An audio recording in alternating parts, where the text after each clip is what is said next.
I cannot believe that this happened. Here's the situation. It's 9-1 to Paper X. It's map 3, Lotus. They are dominating Fnatic, who, by the way, are playing with a sub, not Althea, because Althea was sick. They are about to cruise to victory and take this map and get to the upper final of champs. But from this point, 9-1, they would lose 12 rounds in a row. And this would be 13-9 to Fnatic.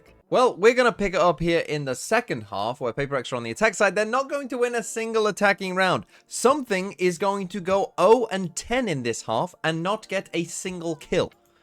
That's how bad it got. So let's take a look at how it started. And it starts with a pistol round that actually they get into a great situation here, Paper X. They're essentially just going to go for this B exec, and you know, initially all is well, right? So we start off, I mean, they could have even, it looked initially like they were going to go for this kind of, you know, TP play and maybe even, you know, try and come over towards C. But you see Fnatic, they've got the stack out towards A. They think they're going A. But as we can see, that's not the case. They tap the door and Fnatic then start to move. So Paper X in there kind of, you know, a little bit slower to get to this. You know, it's not the perfect time to enter here because you can see the Fnatic players are somewhere on their way. But they do manage to get into the site and take the site. And then from here, they actually manage to get the first couple kills. They're in exchange, but it'll be that paint shell's coming through, interrupting the plant. So Paper X getting rerouted here for the moment. Taking just fishing through that smoke. At the same time, fairly disconnected away from the rest of the team. Just get a double push forward. Forsaken putting his life on the line once again, so Jing can collect. Kayak now at risk, not reading this. So we see Paper X's plan there. They do a nice job here getting proactive in the post plant, right? They go and kill Doma. They, you know, triple stack, push up here in towards heaven. Good idea. That also is then going to give Devi, you know, maybe a little bit of extra time as Fnatic. You know, I mean, generally they are a slow team, so, you know, they are going to be a bit slow here in terms of their reaction. And he gets a free kill on Kayak. And then from this point, you know, the round should just kind of be over, right? 5v3. Something's going to come out of the smoke here. They're going to end up going 1-for-1. You now know where this guy is here. Chronicle as well, right? So we know where these players are. 4v2. This round should be completely over. Closer. Going to be taken down. Chronicle will try to fight back, but barrel stuff here from Jing. Gets some damage, but it does not get the kills. Absolutely an opportunity here for Fnatic now. Dawn gets cleared, and Jing, or Devi rather, cannot make it happen. And a reminder, at this point it's 9-3. Yeah, they've lost a couple rounds at the end of the first half, but they're still in a dominant position, right? They win this pistol, the game is just over, right? They literally just win the game on the spot. So when you get into a 4v2 here, and you know these guys are here, and you've literally, I mean, look at this. Look at the map. They have like a triple face here. On different elevations. You cannot lose. All you if you just hold this, unless, you know, these guys start hacking, and Chronicle at points in this game did look like he was hacking, to be fair. But unless they start hacking, you're just gonna win. Why do you swing in? Why do you jump in? Literally just hold them and you cannot lose. Not only do you jump in, but both of you take a fight before we paranoia. So if you're gonna fight them, wait for this thing.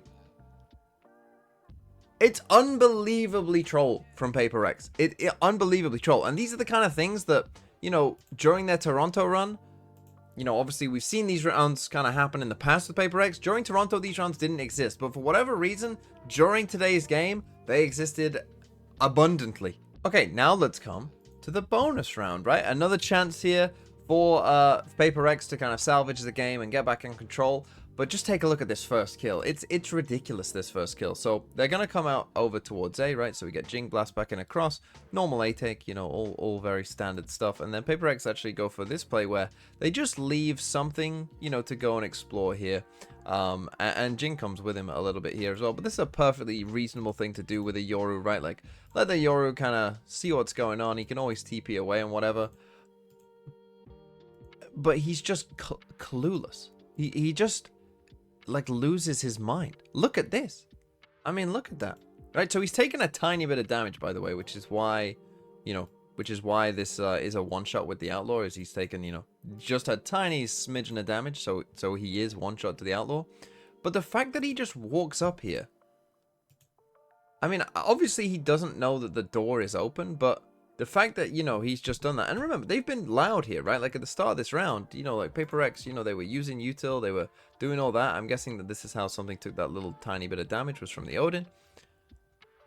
And yeah, but you know, Fnatic break the door, and I guess they didn't hear that during all of that. But just to, you know, I mean, it's just not a great way to lose the first kill, right? Obviously, just looking the wrong way, not aware that the door is open, and just gives them a free kill. But even if the door wasn't open, right? Even if the door wasn't open, I mean, there still could be a Fnatic player here, right? That again, he's not really looking at all. Right, there still could be someone potentially there for Fnatic either way, and he's just kind of cluelessly walked out on them and died there. So just lackadaisical, not really thinking there. From this point, they're gonna group up and do a C exec, and now we get a nice, like, classic Fnatic C retake here. Really nice retake from Fnatic. Shall still have that paranoia, the bite. Plenty of tools to try to flush people out into the open. To isolate and conquer. Patman down to 1. The chip damage here from Fnatic has just been astounding. So yeah, no escape from that one. Jing even tagged down lower. It's the refill of the regen shield, but as he swings out, he is met with death. Divine now, only one standing. Would have to be an ace clutch, and he cannot find the second. Fnatic. So yeah, Fnatic did a good job earlier in the round in terms of saving their util, right? Still got a snake bite, still got a nade, still got paranoia, still got a smoke here, still got a fade horn, right? So they've got enough tools to do this retake, especially in a 5v4. So you know that's a nice thing for them. And then you know they also use it pretty well. You also get the Odin spam in there, but you just look at like the util and how it's layered, and you know all the different parts of it kind of going on, right? So nade back here, snake bite there with a fade horn as well. You know, paranoia coming out this way, like, you know, just a nice retake, orb going up at the same time, everyone scaling in together. You know, Paper X, maybe 4v5, perhaps wish they maybe could have been a little bit more proactive overall here in maybe the post button, you know, try and push something potentially. But overall, it wasn't to be, and it's a nice retake from Fnatic. Okay, let's skip ahead now to round number 19. In this one, we're going to end the round over towards A. At this point, it's 9-9, right? So now it's like really game on at this point. But we're going to see that this is an important ult round, right? So for Paper X, they've got Your ult, they got Raze ult, right? For Fnatic, we're going to get this Killjoy ult coming in later on. The round is a little bit slower. They are eventually going to come out towards A here, and they're going to manage to take the A site. So we get the Your ult coming in. You know, they push Fnatic back. You know, Boaster retreats here.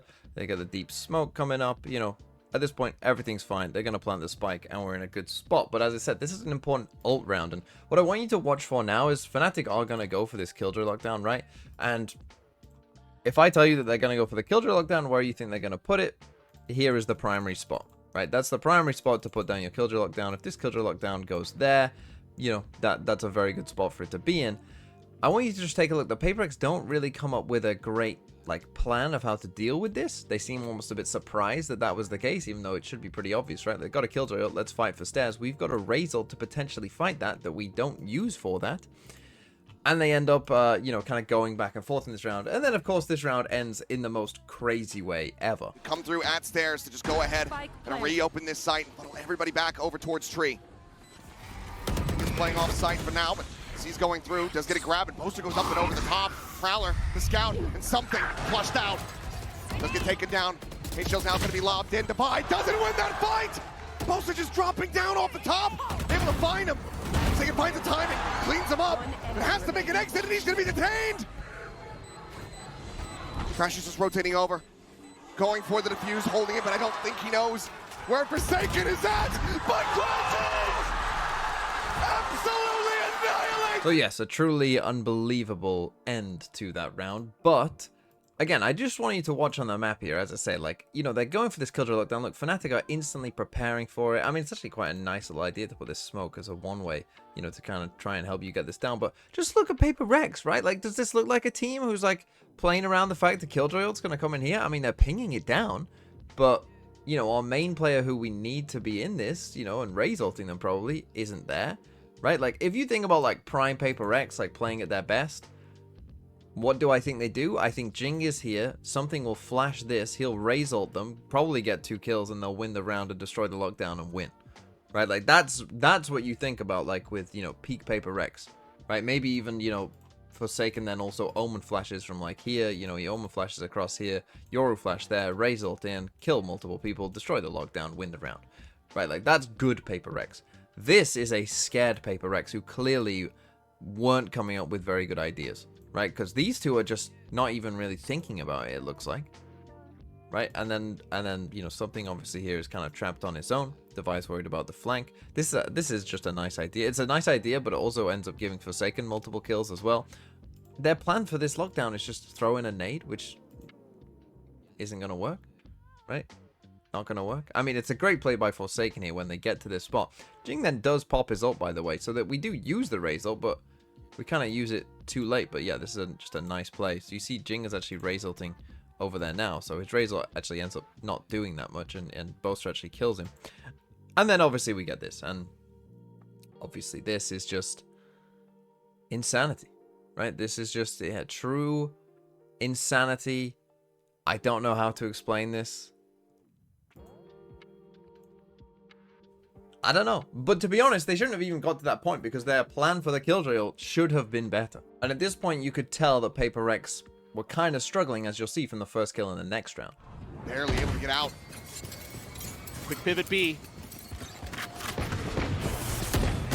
Jing just trying to go bounding forward, but Kayak swiftly dispatches, cuts him down in midair. So I know that this is an eco, but again, it just kind of shows you where mentally I think Paper Rex were at, because when was the last time you saw Paper Rex do something like this, right? Where we're going B, you know, that's our goal, we're going B. Or maybe it's not, I don't know, because Jing goes in, right? So in goes Jing, and something is faking his TP at the same time, right? So I mean, you could say that's a good idea. I mean, they're choosing to go in B here when, you know, they don't have a ton of util to do so, right? I mean, this is the smoke that they have for this. This is their only smoke, is this. So we're choosing to go B when our smoke is this. So it's never on, right? It's never on. And I don't know if this is Jing is wrong and everyone else said, actually, we're going to fake this, and he just went in and died. Or whether the team is wrong and they did say, let's go to B for some reason with basically no smokes. I mean, could you pick a worse round? You've got no smokes. Let's just run in here loudly, you know, with 3 different directions that people could be in with no smokes on. Like, I mean, good luck. I mean, good luck to see if that ever works. Okay, let's go ahead to the very next round, where again we get a similar sort of thing happening. Now in this one, Paper Rex actually managed to get the first kill, right? So this felt like, you know, oh, this is an opportunity, because I think how they get this kill is just kind of with a spam. I'm not exactly sure what goes on, but we're just gonna kill Kayak there, who's in a smoke, just from a spam, right? So great, we get a first kill, wonderful, right? This is exactly what we need. This is how we get back into the game. You know, let's convert from this point. We feel that there's A pressure there, so we come back and we want to go into B instead. Okay, we put a smoke out here to kind of, you know, keep these players tethered towards this A site, whilst, you know, we're gonna go B. Now Fnatic do a pretty good job of kind of reading this, that it isn't real, you know, so good job by them. But this smoke comes in here as well. We're now going in B, and we're in, right? So okay, you know, not too bad thus far, but a Fade ult is going to come out the other side here from Crashies, and obviously the Fade ult, these guys don't want to get hit by it, so again, they kind of end up just sacrificing Jing here, right? Jing at this point, he's kind of just dead, and he does end up dying there, right? And his team can't really save him. But now what I don't get is, Jing was already dead, right, when you chose not to run into this Fade ult with him. Like, you kind of already had decided to sacrifice him. But now that timing is not there at all, they've got Devi in a very good spot here potentially, right, to come for some sort of backstab. They just instantly decide to just run in. The Chronicle just disrespects, pushes forward, finds himself a second, and Boaster gets something! So again, when you think about like where this round has gone and how we've got here, it's just nonsensical. Right, it's just nonsensical, right? Yeah, look, you've sacrificed Jing. He was dead the moment he got Fade ulted and no one else was on the site. Right, like, he's just in a really bad spot. Not much you can do. But, like, at this point, 4v4, if you want to end B, which is fine, wait for this guy to potentially get a free kill. Because you know that eyes are going to be this way. Right, you know that people are going to... I mean, actually, Fnatic are preempting, well, they're going to rotate to C. Because this is one of those things, like, why on earth would you do this? Again, the 2 smokes we've used are this and this. Right, so we don't have any smokes this way whatsoever. And Chronicle is the guy that's killed Jing. So if you come in here straight away to B, you know that you have to fight this, you have to fight Heaven, and you have to fight a guy who's on the site. You cannot do that. That is, like, good luck doing that with one Yoru flash. Like, what do you think that flash is? It's just not going to work. But you also have a guy in a great spot that if you just pause and wait for him, he can maybe go and get a free kill. Instead, we just run in and we die from the multiple angles. Who could have seen that coming? And we end up losing the round. And then finally, round number 22, it all ended. And so for Paper Rex, this was we regressed. We regressed back to the old Paper Rex, right? Who would do these kind of things, who would lose their mental, who would start panicking and start making some terrible, terrible decisions and not really kind of be present in the game and not really understand, you know, what to do in those situations. And Fnatic are perhaps the worst team to come up against when you're having those problems. The Paper Rex, it's just a steel garden.